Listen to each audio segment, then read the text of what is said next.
Assalamu alaikum, I'm Aisha and you're watching Samar News. Here are today's headlines. US President Donald Trump has launched his Board of Peace, initially focused on cementing Gaza's ceasefire, but which he said could take a wider role that may worry other global powers. Trump said that once this board is completely formed, they can do whatever they want to do, but in conjunction with the United Nations, adding that the UN had great potential that had not been fully utilised. Trump, who will chair the board, invited dozens of other world leaders to join, saying he wants it to address challenges beyond the stuttering Gaza truce. US President Donald Trump has said that his meeting with Ukrainian President Volodymyr Zelensky in Davos was very good and that the war in Ukraine has to end. Trump spoke briefly after the hour-long meeting, saying his message to Russian President Vladimir Putin was clear. Zelensky had earlier planned to skip Davos to stay in Kyiv amid power outages caused by Russian strikes. After the meeting, President Zelensky said documents aimed at ending the war were nearly ready, adding that Ukraine was working with honesty and determination.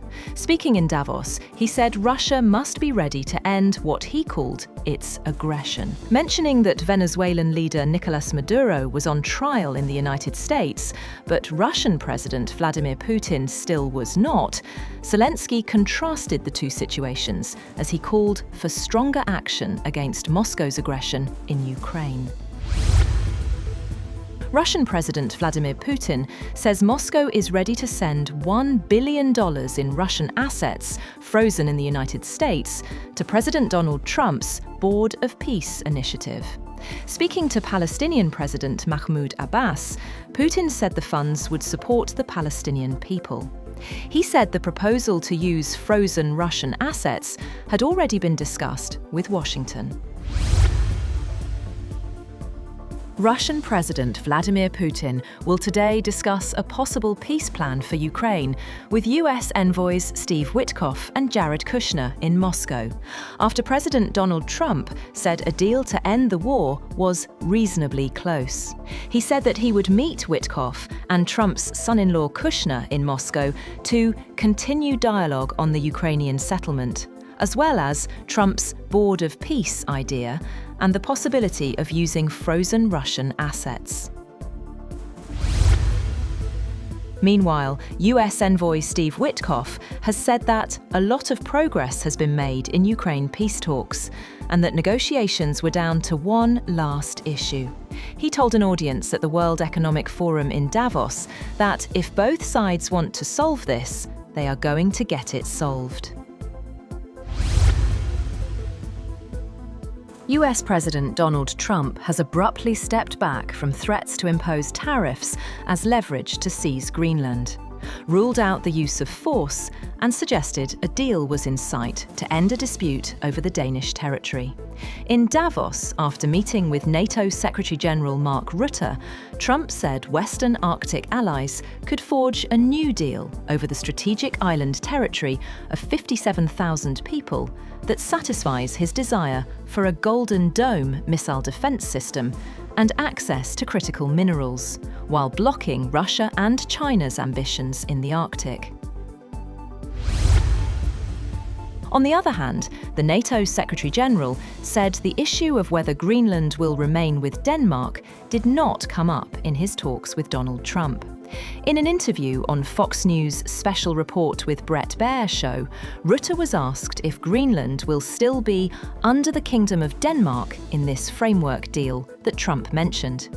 He said Trump is very much focused on what do we need to do to make sure that that huge Arctic region, where change is taking place at the moment, where the Chinese and the Russians are more and more active, how we can protect it.